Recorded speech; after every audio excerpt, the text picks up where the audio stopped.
तो संत यदि मिल गए और आपने पहचान भी लिया तो संत में आसक्त होना ये बड़ी जटिल बात है। क्यों, जब उनके रहन सहन को देखोगे तो आपके हृदय में अश्रद्धा पैदा हो जाएगी, ये संत नहीं हो सकते। उनका रहन सहन बड़ा विलक्षण होता है। भक्तमाल जी में वर्णन है, एक संत नित्य भगवान का भोग लगाते थे। लेकिन भोग कैसा लगाते थे, जब साधु महात्मा लोग भोजन कर लेते थे तो उनके पत्तल उठा लाते थे और एक पत्तल नीचे रखते थे और सभी पत्तलों में जो जूठा लगा रह जाता था उसी को झाड़ लेते थे। इसके बाद वही भगवान को भोग लगाते थे। एक दिन संयोग की बात है, भगवान को भोग नहीं लगा सके, अपने ही खाना शुरू कर दिए। जब ग्रास मुख में गया तब उनको याद पड़ा कि आज हमने भगवान का भोग नहीं लगाया। तो अब ग्लानि हो रही है, न वो ग्रास अंदर जाता न बाहर जाता। चिंतित हैं। भगवान प्रकट हो गए, मुस्कुराकर बोले, महात्मा जी क्या बात है, आज आपका भोग नहीं लगा सके, हम ही खाने लगे। भगवान ने कहा अभी क्या बिगड़ा है, मुख से निकालो भोग लगाओ। तो महात्मा जी बोले, महाराज अब तो जूठा हो गया। भगवान ने कहा जो सब महात्माओं का पत्तल उठा करके लाते थे क्या वो जूठा नहीं था? उसमें एक तुम भी सम्मिलित हो जाओगे तो क्या दिक्कत है, क्या परेशानी है? कहने का मतलब ये है, हम यदि उनके कर्तव्यों को देखेंगे, उनके कर्मों को देखेंगे तो अश्रद्धा हो जाए कि ये संत नहीं हो सकता। तो आसक्त कैसे होंगे? प्रथम भगत संतन कर संगा और दूसर रतिमम कथा प्रसंगा। दूसरी भक्ति भगवान की कथा सुनना है। दूसरी भक्ति भगवान की कथा सुनना नहीं है।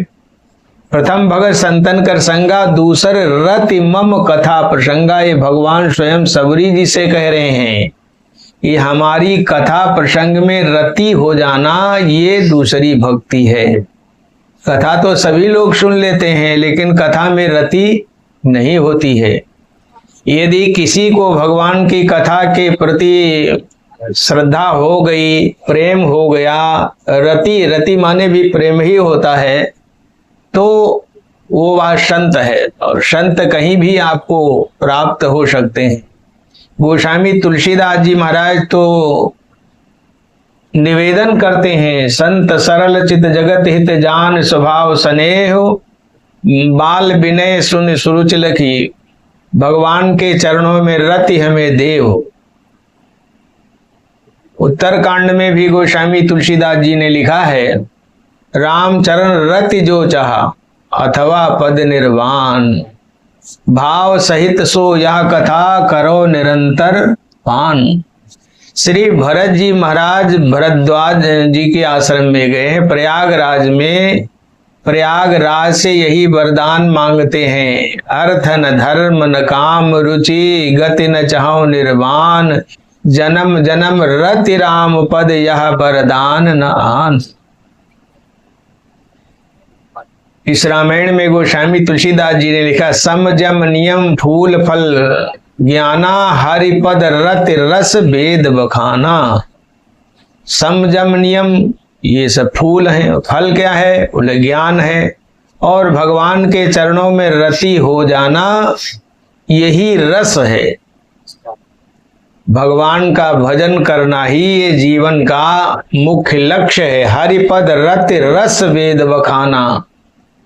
यदि मनुष्य शरीर पा करके भगवान के चरणों में रति नहीं हुई तो कभी लिखते हैं, रति बिन राज रति बिन पाठ, रति बिन मानस लागत फीको, रति बिन साध रति बिन संत, रति बिन जोग न होय जति को, कभी गंग कहें सुन साह अकबर, रति बिन मानस एक रति को।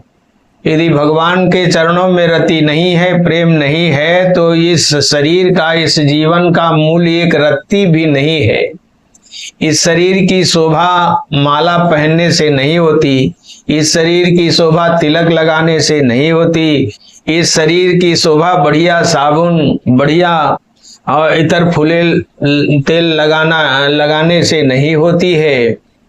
इस शरीर की शोभा भगवान के भजन से होती है। यदि भगवान का भजन कोई करता है तो वो सर्वश्रेष्ठ है।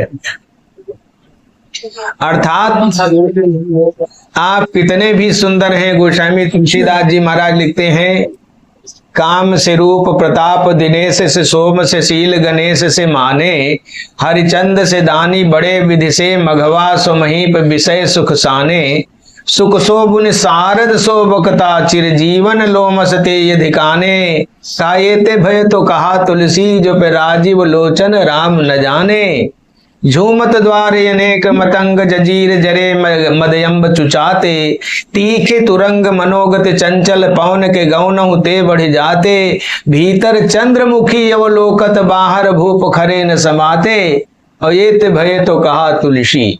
आप चाहे जितने सुंदर हैं, गोस्वामी जी तो कहते हैं स्त्री 16 श्रृंगार कर रखी है, विध बदनी सब भांस सवारी, बढ़िया सुंदर साड़ी ब्लाउज सब कुछ पहन रखा है, 16 श्रृंगार किया है, और यदि उसकी नाक कटी है तब तो क्या उस स्त्री की शोभा होगी? बुद्धि बड़ी चतुराई बड़ी सुख सुंदरता तन में लिपटी है, नाम बड़ो धन धाम बड़ो करतूत बड़ी जग में प्रगटी है, और राजसभा सन्मान बड़ो पुन इंद्र होते कछु नाहि घटी है, तुलसी एक राम स्नेह बिना मनो सुंदर नारी की नाक कटी है। तो ये शरीर की शोभा भगवान का भजन करने से है। आप कितना हो धन कमा लीजिए, कितने मकान बना लीजिए, कितनी दुकानें बना लीजिए, कितने परिवार बढ़ा लीजिए, लेकिन उसका कोई महत्व नहीं है। यदि आप भगवान का भजन करते हैं तो आप भगवान को प्रिय हैं। भगवान तो कहते हैं अखिल विश्व यह मोर उपाया, सब पर मोर बराबर दाया, तिन पर जो परिहर मद माया, भजय मोय मन बच अरुकाया। जो भगवान का भजन करता है वही भगवान को अत्यंत प्रिय होता है। जैसे एक पिता के विपुल कुमार, एक पिता के मान लो 5 लड़के हैं, 4 लड़के हैं, तो सब पर पिता का प्रेम क्या बराबर होता है क्या? 4 लड़कों में से कोई बहुत बड़ा विद्वान है, कोई विदेश गया बहुत कमाता है, तो उस विद्वान पर भी प्रेम है, कमाने वाले पर भी प्रेम है। और उन पुत्रों में से एक पुत्र वहां मूर्ख है, कुछ नहीं जानता है, न वो बेचारा ज्ञानी है, न ध्यानी है, न वो कमा पाता है, उसमें कोई बुद्धि भी नहीं है, लेकिन उसमें एक विशेषता है क्या? वो पिता की आज्ञा का पालन करता है, पिता के पास बराबर रहता है, पिता कहीं भेज देते हैं तो चला जाता है, पिता को कोई दिक्कत होती है तो सेवा करता है। अर्थात पिता की जो आज्ञा का पालन करता है। पिता का प्रेम बताओ कमाने वाले के ऊपर ज्यादा रहेगा, ज्ञानी के ऊपर ज्यादा रहेगा, कि उस मूर्ख लड़के पर ज्यादा रहेगा? एक पिता के विपुल कुमारा होए पृथक गुणशील अचारा, को पंडित को तापस ज्ञाता, को धनवंत सूर को दाता, को पितु भगत बचन मन कर्मा, सपने हु ना जान दूसर धर्मा, सो सुत प्रिय पितु प्राण समाना, यद्यपि सो सब भांति अयाना। भगवान भी कहते हैं भगतहीन बिरंचिकिन होई, सब जीवों संप्रिय मोहि सोई। भगवान का जो भजन करता है भगवान को अत्यंत प्रिय होता है। तो मैं आपको कथा नहीं सुना रहा हूं, मैं ये बता रहा हूं भगवान की कृपा होती है तभी सत्संग प्राप्त होता है। और कथा के श्रोता तो हनुमान जी है, हनुमान जी के बराबर तो कोई कथा का श्रोता है नहीं। और आज हनुमान जी का ही शनिवार दिन है और हनुमान जी का दरबार ही हनुमान जी का प्रांगण है। मेरे ख्याल से हनुमान जी तो ऐसी कोई जगह नहीं है जहां पर कथा सुनने पहुंचते न हो। यत्र यत्र रघुनाथ कीर्तनम तत्र तत्र कृतमस्तकांजलिम वाष्पवार परिपूर्ण लोचनम मारुतिम नमत राक्षसांतकाम। जहां कहीं कथा होती है हनुमान जी सबसे पहले जाते हैं। भक्तमालकार लिखते हैं रामायण कथा जो रसायन है कानन को, आवत प्रथम पीछे जात घृणा छाए हैं। जहां कहीं भगवान की कथा होती है, कथा में हनुमान जी सबसे पहले आते हैं और सबसे पीछे जाते हैं, क्योंकि ये रामचरित सुनबे के बड़े रसिया हैं, इसीलिए हनुमान जी के हृदय में सदैव भगवान राम जी विराजमान रहते हैं। हम लोग भी वही काम करने लग जाएं जो काम हनुमान जी करते हैं। हम लोग भगवान का नाम जप करने लग जाएं, भगवान की कथा सुनने लग जाएं, तो भगवान हमारे हृदय में भी विराजमान हो सकते हैं। गोस्वामी तुलसीदास जी को जानते हैं, हनुमान जी का दर्शन कहाँ हुआ? तुलसीदास जी को हनुमान जी का दर्शन कथय में हुआ। काशी में रहते थे, नित्य कथा सुनाते थे, जनता भी आती थी और उस जनता में हनुमान जी भी आते थे। हनुमान जी सबसे पहले आते थे, सबसे पीछे जाते थे। और गोस्वामी जी का नियम था, जहां रहते थे बस्ती में, बस्ती से दूर जंगल में लेटिन के लिए, डोल डाल के लिए जाया करते थे पहले के महात्मा लोग। अब आजकल जंगल रह ही नहीं गए, इसलिए सब घर ही में सारी व्यवस्था है। नहीं तो पहले बड़ा कमंडल रखते थे महात्मा लोग और दूर जंगल में जाया करते थे। ये वर्णन है कम से कम 2.5 शेर, पहले शेर चलता था ना, शेर तो आप लोग जानते नहीं होंगे, हैं?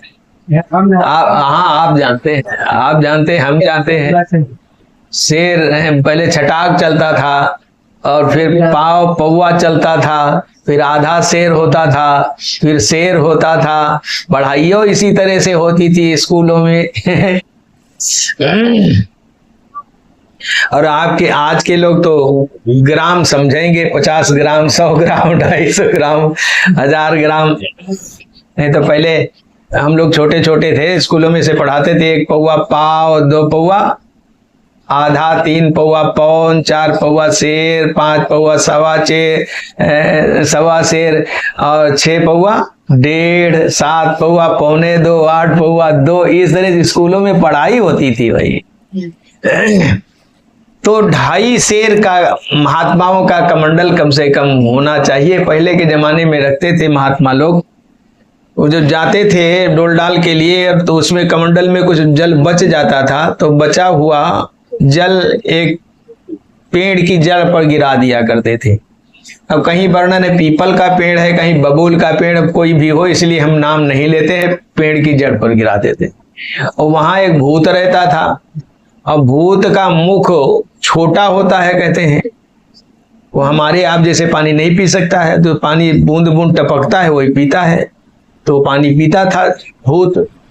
एक दिन कमंडल में जल नहीं बचा। गोस्वामी तुलसीदास जी जब वहां पहुंचे तो देखा आज कमंडल खाली है, तो उनको पश्चाताप हुआ कि अरे यार, तो हमारा नियम भंग हो गया, हम नित्य जल गिराते थे। तो भूत प्रकट हो गया, कहा महाराज आप क्यों पश्चाताप करते हो, आपने बहुत दिनों तक हमें पानी पिलाया, कहिए आपकी क्या सेवा करें। तो तुलसीदास जी बोले हमें भगवान का दर्शन करा दो। भूत ने कहा महाराज ये काम हम नहीं कर सकते। क्यों? कहे यदि भगवान का दर्शन कर सकते तो भूत क्यों बने रहते, लेकिन आपने बहुत दिनों तक हमें पानी पिलाया है, तो आप उपाय हम जरूर बताएंगे, बताओ। कहा जहां आप कथा कहते हो ना, आपकी कथा में हनुमान जी आते हैं, और पहचान क्या है, अपना गंदा संदा रूप बनाए रखते हैं, मक्खियां लगती रहती है, डंडा टेकते हुए आते हैं, सबसे पहले आते हैं और सबसे पीछे जाते हैं। रामायण कथा, ये भूत बता रहा है, रामायण कथा जो रसायन है कानन को, आवत प्रथम पीछे जात घृणा छाए हैं।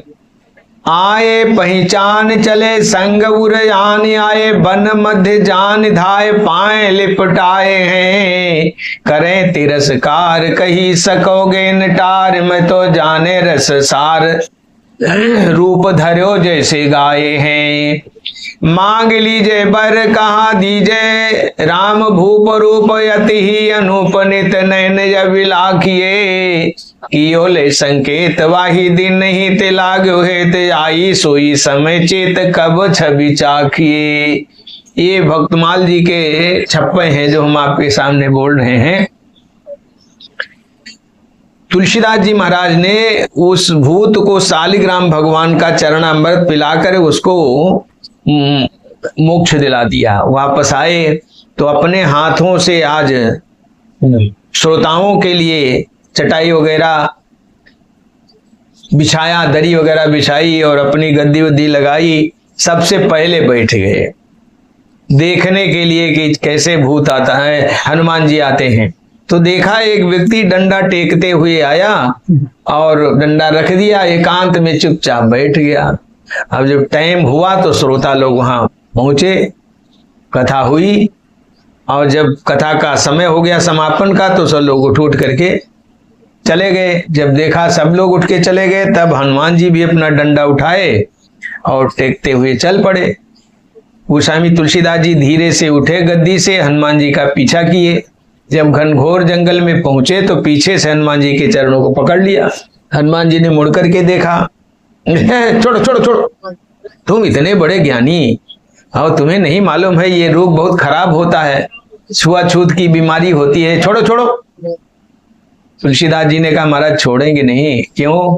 अब भूत ने बताया है, और भूत जिसको पकड़ लेता है जल्दी छोड़ता नहीं है।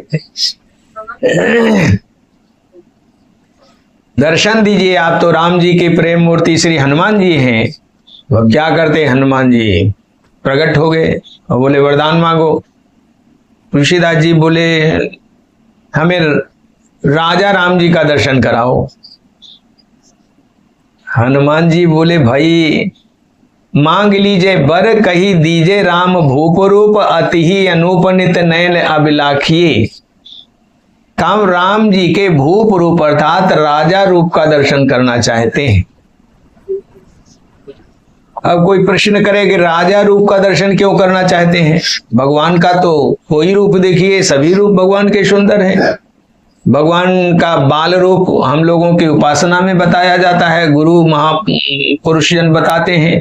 कागभुसुंडी जी को लोमस जी ने बताया था, बालक रूप राम कर ध्याना कहो मोहि मुनि कृपा निधाना। तो बालक रूप बड़ा सुंदर होता है और बड़ा भोला भाला होता है। बढ़िया कोई अच्छी वस्तु लिए हो, मतलब सोने का सिक्का लिए हो बालक, और उसको आप 50 पैसे की टॉफी पकड़ा दीजिए और सोने का सिक्का ले लीजिए उससे, तो बालक तो बड़ा भोला भाला होता है, देखने में सुंदर होता है। अब भगवान राम जी का विवाह वाला रूप भी बहुत सुंदर है, लेकिन गोस्वामी तुलसीदास जी महाराज राजा रूप का दर्शन क्यों करना चाहते हैं? तो इसमें बुद्धिमानी है। बुद्धिमान लोग थोड़े में बहुत कुछ मांग लेते हैं और अज्ञानी लोग बहुत कुछ मांगते लेकिन हाथ कुछ नहीं लगता है। भक्तमाल जी में उदाहरण है,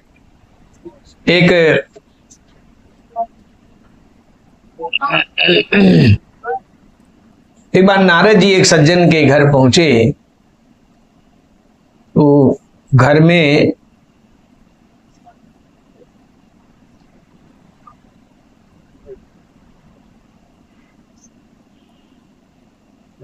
स्वयं था, उसकी पत्नी थी और उसके एक लड़का था, 3 प्राणी थे। रात भर नारद जी वहां निवास किए, उन्होंने भोजन कराया, कुछ सेवा की।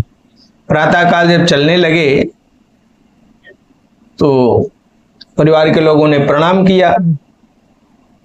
नारद जी ने कहा और सब आनंद रहता है ना? बोले हाँ महाराज सब कुछ आनंद है, लेकिन हमारे पास में धन नहीं है। हमारी इच्छा है धन होता तो कुछ साधु महात्माओं की सेवा करते। बोले अच्छा जाते हैं भगवान से कहेंगे। नारद जी भगवान के पास गए, बोले महाराज बहुत अच्छा भक्त है, बहुत संतों की सेवा करता है, लेकिन उसके पास धन नहीं है, आप कृपा कर दो तो जरा धन हो जाए। तो भगवान ने कहा नारद जी क्यों उसके चक्कर में पड़े हो, उसके जीवन में उसके भाग्य में धन है ही नहीं तो हम कहां से देंगे। बोले आप कृपा कर दो तो हो सकता है। नारद जी ने कहा ठीक है जाओ उसको धनवान बना दो। नारद जी गए, संयोग की बात है घर मालिक तो नहीं था, मालकिन थी बुढ़िया, लड़का भी घर में नहीं था। उसने नारद जी को प्रणाम किया। नारद जी बोले बेटी हम भगवान के पास से आए हैं, जो इच्छा हो वरदान मांग लो। तो उसने कहा महाराज वरदान देना है तो हमें बढ़िया सुंदर नौजवान लड़की बना दो, दिव्य चेहरा हो। नारद जी ने अपने मत्थे में हाथ ठोका, विचार किया। हम सोच रहे थे कि धन संपत्ति मांगेगी और ये जवानी लेकर के क्या करेगी। तुरंत तो नौजवान हो गई। नारद जी चले गए। उधर से राजा की सवारी निकल रही थी। राजा देखा बड़ी सुंदर स्त्री है, घर चलने को निवेदन किया। जब वो नहीं जाने को तैयार हुई तो उसने सिपाहियों को भेजा, कहा इसे पकड़ कर ले चलो। अब जबरदस्ती पंडिताइन को वो राजा पकड़ करके ले गया महल में। अब वो जब पंडित आया, पति आया, उसको पता चला तो बहुत नाराज था कि उसने नारद जी से क्या मांग लिया। अरे कोई अच्छी चीज मांगा होता, जवानी मांग ली। नारद जी दूसरे दिन फिर पहुंचे तो आज उसका पति मिल गया। उसने प्रणाम किया। नारद जी बोले हम भगवान के पास से आए हैं, जो आपकी इच्छा हो मांग लीजिए। तो उसने कहा महाराज बड़ी कृपा की है, आप पधारे। आप कृपा करके हमें ऐसा वरदान दो कि हमारी पत्नी सुकरी बनकर अभी हमारे सामने आ जाए। नारद जी ने कहा जाओ, हमने दिया। अब वहां महल में सुंदर स्त्री थी, सुकरी बन गई। तो सुकरी को घर में कौन रखेगा? राजा ने भगा दिया। अब आई पंडित के मकान के बाहर और घुर घुर करती, इधर उधर दौड़ती। तो पंडित जी तो मुस्कुरा रहे थे कि और जवानी मांग लो। लेकिन लड़के को बड़ा कष्ट हुआ कि हमारी मां सुकरी बन गई। एक दिन नारद जी पुनः पधारे। आज लड़का मिल गया। नारद जी ने कहा बेटा दो वरदान तुम्हारे व्यर्थ चले गए, तुम सोच समझ करके कुछ मांग लो। उसने हाथ जोड़ा, कहा महाराज बड़ी कृपा, महान कृपा, आप पधारे तो हमें यही वरदान दे दो कि हमारी माँ जैसे पहले थी वैसे हो जाए। नारद जी ने यो मस्तु कहा, देखा जो विधना ने लिख दिया छठी रात के अंक, राई घटे न तिल बढ़े, रहुरे जीव निशंक। जिसे के भाग में जो लिखा है उतने न रहेगा, लाख कोशिश करो।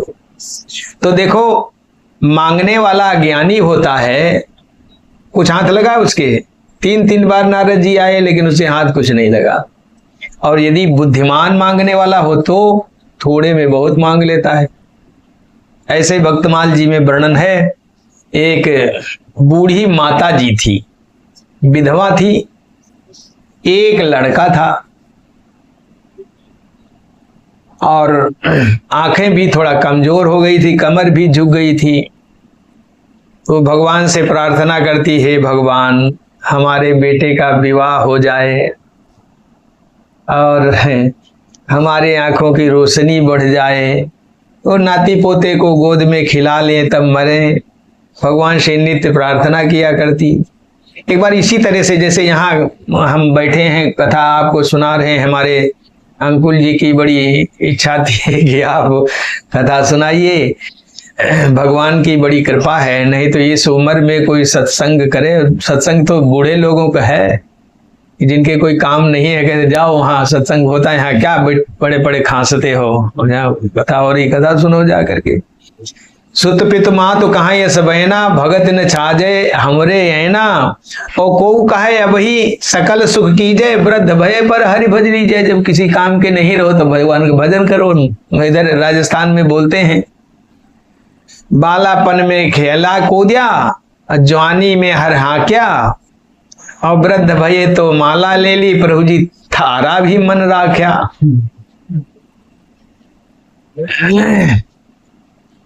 भगवान की कृपा है हमारे अंकुल भैया के ऊपर। इन्होंने रोक लिया, हमें जाना था, हम सोचे थे अगासड़ में रुकेंगे आज रात। वो भी एक भगत बहुत प्रेमी है और कल हमारा टंटा जाने का विचार था। एक वहाँ नए शादी हुई है तो बहू आई है, तो बोले इनको मंत्र दीजिए, वहां जाने का विचार था पूर्णिमा को। लेकिन अब क्या जाएंगे, जो यहीं रोक लिए अंकुल बाबू। बोले श्री हनुमान जी महाराज के। तो आइए अपनी बात पर, तो वो मैं आपके सामने चर्चा कर रहा हूँ। वो माता जी सुनी कि कोई महात्मा जी वो कथा सुना रहे हैं, तो सत्संग में वो भी जाने लगी। एक दिन प्रसंग आया शिव जी की कथा का, तो वो व्यास जी शिव जी की विशेषता बता रहे थे। भगवान शंकर बड़े भोले भाले हैं और उनकी पूजा में लगता कुछ नहीं है, बड़ी जल्दी प्रसन्न हो जाते हैं। जल के चढ़ाए जमलोक ते उबार लेते, चंदन के चढ़ाए चक्रवर्ती कर देते हैं। भांग एवं धतूरा के चढ़ाए निज लोक देत, और गाल के बजाय ते निहाल कर देते हैं। भगवान शंकर क्या कहना है, धन धन भोलानाथ तुम्हारे कौड़ी नहीं खजाने में, 3 लोग बस्ती में बसाए आप बसे बिनारे ने। अर्थात भगवान शंकर बड़े दयालु हैं और उनकी पूजा में कुछ नहीं लगता है, बड़ी जल्दी प्रसन्न होते हैं। तो वो बुढ़िया ने सुना है तो बहुत अच्छा है। तो वो बुढ़िया नित्य भगवान शंकर के ऊपर जल चढ़ाना, कभी दूध चढ़ावे कभी कुछ चढ़ावे। एक दिन शिव जी प्रसन्न हो गए, प्रकट हो गए और बोले बुढ़िया वरदान मांग, लेकिन एक ही वरदान मांगना, दूसरे का नाम मत लेना। तो बुढ़िया तो सहम गई, क्योंकि उसके पीठ पर तो मनोरथ का गट्ठर बंधा था। वो सोच रही थी कि हमारे बेटे की शादी हो जाए, बढ़िया बहू आ जाए और बेटे के बेटा हो जाए, नाती पोता गोद में खिलावें, आंखों की रोशनी बढ़ जाए। ये सब उसके मनोरथ थे। भगवान शंकर बोले एक ही वरदान मांगना, दूसरे का नाम मत लेना। तो उसने कहा महाराज थोड़ी देर यहीं खड़े रहिए। भगवान शंकर बोले क्यों? कहा हम अपने गुरुजी से पूछ लें एक वरदान कौन सा मांगे जिसमें हमारे सारे मनोरथ पूरे हो जाएं। तो भगवान शंकर वहीं खड़े रहे। वो बुढ़िया गई अपने गुरु के पास में, कहा गुरुजी भगवान शंकर प्रकट हुए हैं और हमारे बहुत सारे मनोरथ हैं। भगवान शंकर कहते एक ही वरदान मांगना। तो कौन सा वरदान मांगे जिसमें हमारे सारे मनोरथ पूरे हो जाएं? तो गुरु ने कहा जा भगवान शंकर से कह दे कि हम अपने बेटे के बेटे को सोने के कटोरे में दूध भात खाते देखना चाहते। और बुढ़िया आई भगवान शंकर से बोली प्रभु एक ही वरदान दीजिएगा। मांग। कहा बस हम अपने बेटे को सोने के कटोरे में दूध भात खाते देखना चाहती है। भगवान शंकर हंस पड़े, बोले अब बाकी क्या रह गया? बेटे के बेटा कब होगा? पहले तो बेटे की शादी हो, तब बेटे के बेटा होगा। और सोने का कटोरा कब होगा? जब धन संपत्ति होगा तभी ना कोई सोने का कटोरा खरीदेगा। तो एक ही वरदान मांगा, लेकिन सब कुछ मांग लिया उस बुढ़िया ने। तो ऐसे गोस्वामी तुलसीदास जी महाराज हनुमान जी से मांग रहे हैं। जब हनुमान जी ने कहा मांगो, तो गोस्वामी तुलसीदास जी ने कहा हमें राजा रूप का दर्शन करा दो। तो हनुमान जी बोले इस रूप का दर्शन यहाँ नहीं होगा, यदि इस रूप का दर्शन करना है तो तुम चित्रकूट चलो, हम चित्रकूट में दर्शन कराएंगे। तो गोस्वामी तुलसीदास जी महाराज वहां से चित्रकूट चले। ये जहाँ की घटना है, जहाँ की कथा हम सुना रहे हैं। आप लोग काशी गए हैं कि नहीं गए हम नहीं जानते हैं। काशी में संकट मोचन हनुमान जी हैं। पहले वहां जंगल था जहां गोस्वामी तुलसीदास जी को हनुमान जी ने दर्शन दिया था, वही संकट मोचन अभी आज भी हैं। गोस्वामी तुलसीदास जी के समय के ही स्थापित किए हुए संकट मोचन हनुमान जी हैं। अब गोस्वामी तुलसीदास जी महाराज चित्रकूट पहुंचे। विनय पत्रिका में कई पद्यों में लिखा है अब चित चेत चित्रकूट ही चलो, सब सोच विमोचन चित्रकूट, चित्रकूट सब दिन बसत पड़ोसी लखन समेत, राम नाम जप जाप कहीं तुलसी अभिमत देत। गोस्वामी तुलसीदास जी चित्रकूट पहुंचे। वहां जा करके गंगा घाट पर अपना आसन, राम घाट पर अपना आसन जमाया।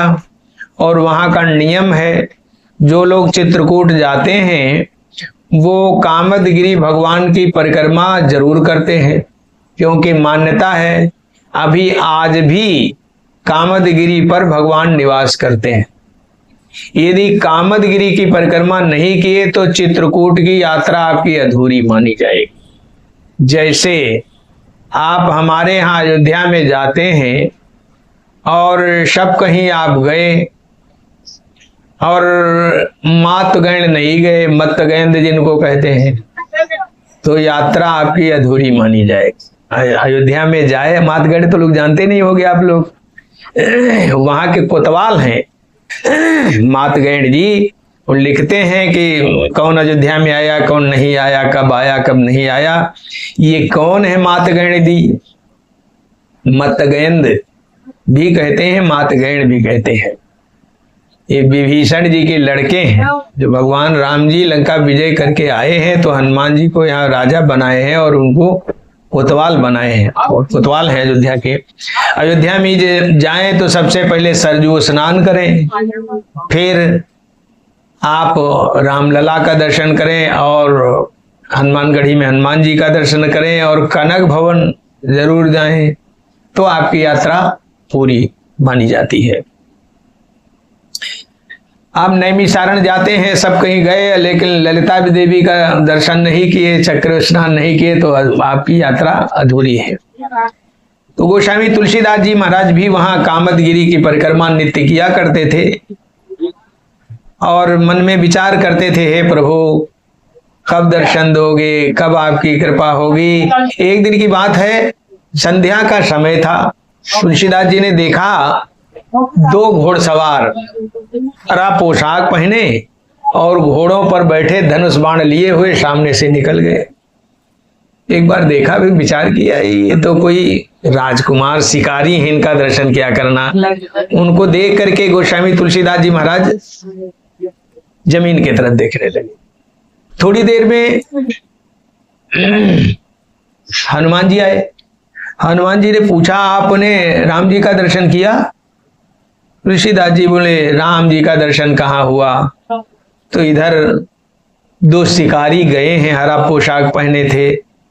हनुमान जी ने कहा, अरे तुम तो चूक गए, वो तो राम जी थे, तुम्हें दर्शन देने के लिए आए थे। जब गोस्वामी जी ने सुना कि वो राम जी थे, पछाड़ खा करके और मूर्छित होकर जमीन पर गिर पड़े और अपने नेत्रों को कोसने लगे। बोले, लोचन रहे बैरी होए, जान बूझ काज कीनो दयो भुव में गोए, लोचन रहे बैरी होए, तड़पने लगे। तब हनुमान जी ने कहा, तुलसीदास जी आप चिंता मत करो, आप होश में आओ, हम वचन देते हैं भगवान की विविध लीलाओं का दर्शन आपको हम कराएंगे। एक दिन की बात है, माघ का महीना था और गोस्वामी तुलसीदास जी महाराज स्नान करके प्रातः काल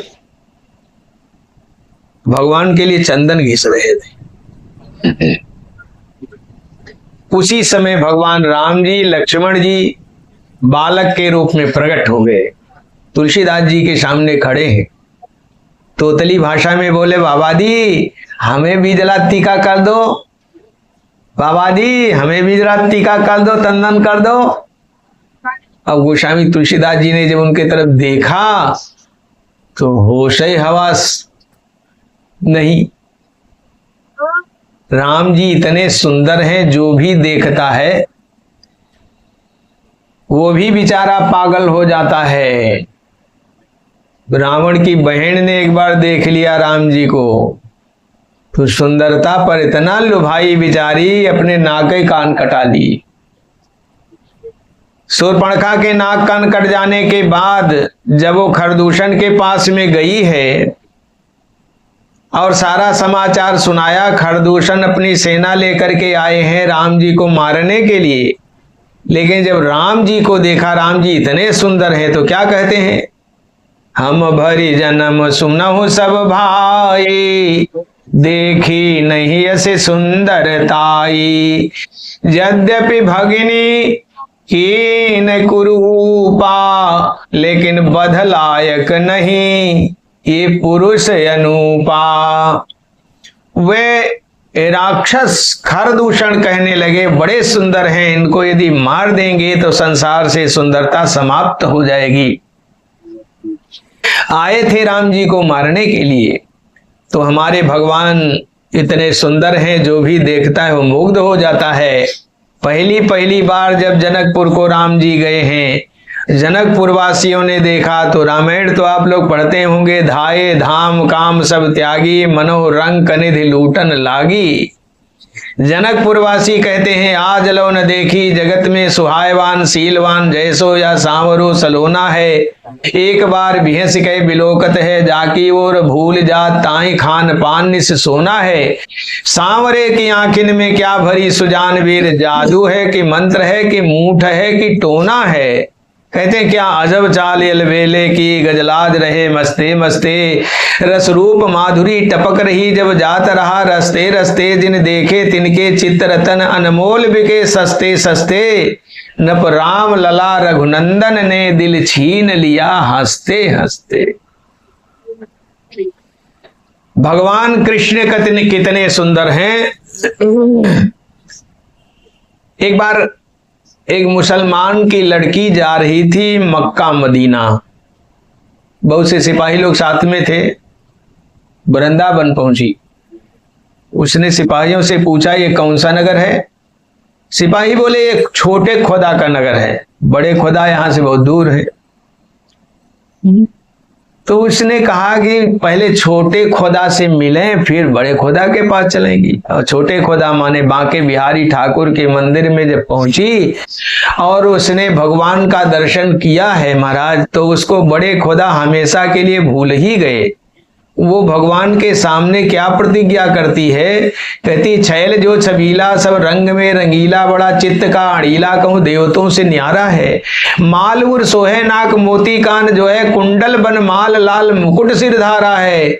नंद जी को प्यारा जिन कंस को पछारा, वह वृंदावन वारा कृष्ण साहिब हमारा है। कहती सुनिए दिल जानी मेरे दिल की कहानी, तेरे हाथ हूं बिकानी, बदनामी सहूंगी मैं देव चर्चा ठानी, मैं नमाज हूं भुलानी तज कलमा कुरानी, तेरे गुणन गहूंगी मैं। नंद के कुमार कुर्बान तेरी सूरत पे, हो तो मुसलमानी पे हिंदुआनी होए रहूंगी मैं। इतना ही नहीं, वो कहती अल्लाह बिस्मिल्लाह रहमान यो रहीम छोड़, पीर यो शहीदों की न चर्चा चलाऊंगी। सुथना उतार पहन घंगरा घुमावदार, फरिया को फारसी चुनरी चढ़ाऊंगी।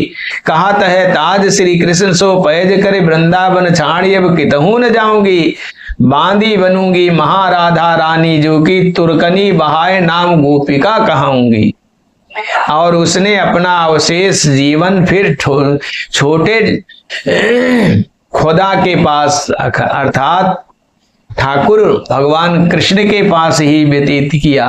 तो हमारे भगवान इतने सुंदर हैं, जो भी देखता है वही मुग्ध हो जाता है। आज गोस्वामी तुलसीदास जी महाराज के सामने भगवान राम जी लक्ष्मण जी बालक के रूप में खड़े हैं, और गोस्वामी तुलसीदास जी ने जब देखा है तो उनको ये भूल ही गया। किसी ने कहा है ना, दर दर में तुझको ढूंढा तेरा पता नहीं है, तेरा पता मिला तो अब मेरा पता नहीं है।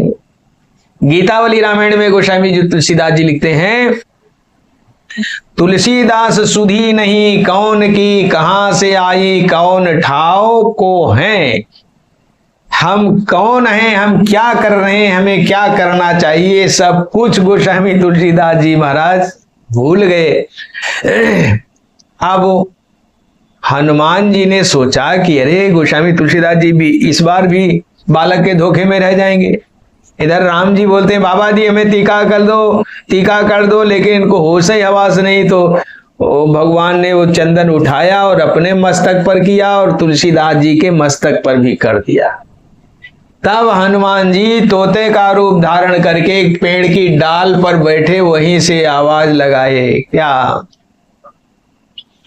हनुमान जी बोले श्री रघुवीर खड़े हैं सन्मुख, तुलसी तू क्यों रोता, सुफल करो दृग हनुमान जी बोले बनकर तोता। सुनकर दशा आपकी भई बहुत अनबंशी, गुण गायक सीताराम जी के। एक दोहा तो विशेष प्रसिद्ध है, आप सब लोग जानते, बच्चे बच्चे जानते, कौन नहीं जानता है, लेकिन भूल गए तो याद दिला दें। चित्रकूट के घाट पर भई संतन की भीड़, तुलसीदास चंदन घिसे तिलक देत रघुवीर। ज्यों श्री हनुमान गोस्वामी तुलसीदास जी ने सुना, चौंके और पकड़ लिया भगवान के चरणों को। फिर क्या बात है, दिव्य रूप में भगवान ने दर्शन दिया है। तो संत जन कहते हैं, शास्त्र कहते हैं, यदि कोई भगवान को पाना चाहता हो तो भगवान के भक्तों को पकड़ ले। भगवान के भक्तों को पकड़ने से भगवान जल्दी मिलते हैं। शास्त्र भी कहते हैं यदि हरि मिलन की आस है तो हरि जन गुण गाओ, नाही तो भूजे बीज ज्यों जन्म जन्म पछताओ। कोई शायर बोलते हैं, तमन्ना दर्द दिल में है तो कर खिदमत फकीरों की, नहीं वो लाल मिलता है अमीरों के सराय में। यदि भगवान का दर्शन करना चाहते हैं तो भगवान के भक्त अर्थात संत की सेवा करिए। संत सेवा करने से भगवान की प्राप्ति होती है, और हनुमान जी से बड़ा संत हो ही कौन सकता है। विभीषण जी कहते हैं, अब मोहि भा भरोस हनुमंता, अबिनु हरि कृपा मिलहि नहीं संता। तो गोस्वामी तुलसीदास जी महाराज हनुमान जी की वंदना करते हैं। प्रणवो पवन कुमार, खल बल पावक ज्ञान घन, जासु हृदय आगार, बसहि राम सर चाप धर। प्रणवो पवन कुमार, ये पवन कुमार वाला नाम गोस्वामी तुलसीदास जी को ज्यादा प्रिय है, इसलिए जो लोग रामायण पढ़ते हैं वो उनको अनुभव होगा।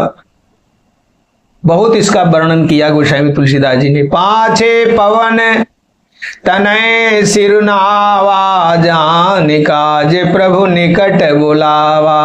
पवन तनय बल पवन समाना, बुद्धि विवेक विज्ञान निधाना।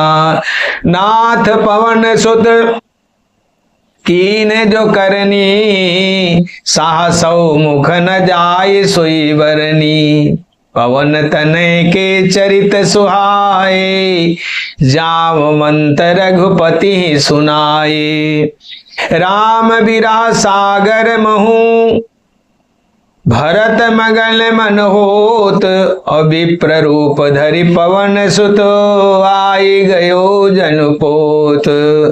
प्रणवो पवन कुमार, खल बन पावक ज्ञान घन।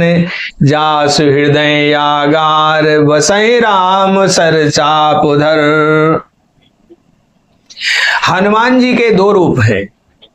एक रूप से तो राम दुआरे तुम रखवारे, होत न यज्ञा बिन पैसारे।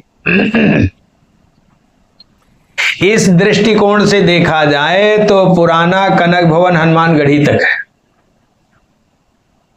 राम दुआरे तुम रखवारे, होत न यज्ञा बिन पैसारे। इसलिए संसार भर के लोग जो अयोध्या जाते हैं पहले हनुमाने जी के यहाँ जाते हैं, हनुमाने जी को लड्डू चढ़ाते हैं। मैं तो कहा करता हूं जितना अयोध्या में लड्डू बनता है सब हनुमाने जी चट्ट कर जाते हैं।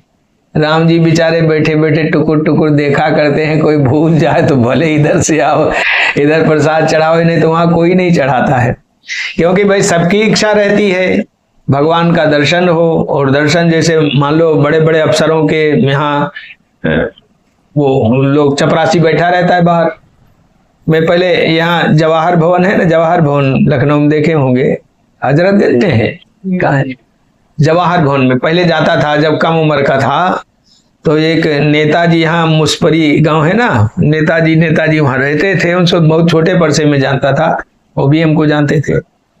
तो मैं देखता था कि वहाँ ये बैठे रहते थे, चपरासी थे, एक बहुत बड़े डॉक्टर थे। उनसे मिलने के लिए बहुत दूर दूर से लोग आते थे, लाइन से खड़े हैं लोग, अपना अपना जाके अपना पत्र पकड़ाते हैं इनको, ये सबके पत्र सबकी चिट्ठियां ले लेते हैं। तो कोई जो बुद्धिमान होता था ना, वो चिट्ठी जब देता था तो उसी में उस समय 2 रुपया केवल, ज्यादा नहीं। अब 2 रुपये के तो कोई कीमत ही नहीं है। 2 रुपया उसमें लगा करके इनको पकड़ा दिया। अब चपरासी क्या करता था, वहां जब साहब के सामने गया तो पहले तो ऐसे ठीक से रखा वो जो पत्र थे, लेकिन जब साहब के सामने रखा, जो अभी चल करके आया है, जो लाइन में लगे हैं वो खड़े ही हैं, जो अभी चल करके आया है और जो इसने 2 रुपया दिया है वो पत्र ऊपर कर दिया, साहब के सामने रख दिया। तो सबसे पहले साहब वही उठाए, उसी की पुकार हो गई। कहने का मतलब ये है कि राम दुआरे तुम रखवारे, हो तने आज्ञा बिन पैसारे। यदि कोई भगवान से मिलना चाहता हो तो पहले हनुमान जी से मिले, हनुमान जी की आज्ञा हो गई तब तो फिर भगवान का दर्शन सुलभ है। तो एक रूप से राम दुआरे तुम रखवारे, होत ने आज्ञा बिन पैसारे, और दूसरे रूप से प्रणवो पवन कुमार, खल बन पावक ज्ञान घन, जासु हृदय आगार, बसई राम सर चाप हर। हनुमान जी के हृदय में सदैव राम जी विराजमान रहते हैं। हनुमान जी का हृदय कितना विशाल होगा जरा सोचिए। भगवान राम जी का शरीर है, सारा संसार भगवान का शरीर है। मंदोदरी ने लंका कांड में वर्णन किया है, पद पाताल, भगवान के जो चरण है पाताल है। पद पाताल शीस अजधामा, अजधामा माने ब्रह्मलोक है। पद पाताल शीस धामा, अपर लोक अंग विश्रामा, भ्रकुट विलास भयंकर काला, नयन दिवाकर कजगन माला। विशाल बड़े विस्तार से वर्णन है। तो किसी कवि ने लिखा, प्रथम तो वसुंधरा ही कितनी विशाल होगी, घेरे उसे सिंधु जलजान होगा कितना। सुना था कि कुंभज ने समुद्र का था पान किया, तो ऋषि का करजल कराल होगा कितना। एक एक रोम माहि कोट कोट ब्रह्मांड राजे, तो प्रभु का विशाल विकराट होगा कितना। ओ सोई प्रभु बसते हैं हनुमत के हृदय मध्य, तो हनुमत का हृदय विशाल होगा कितना। प्रणवो पवन कुमार, खल बन पावक ज्ञान घन, जास हृदय आगार, बसई राम सर चाप धर।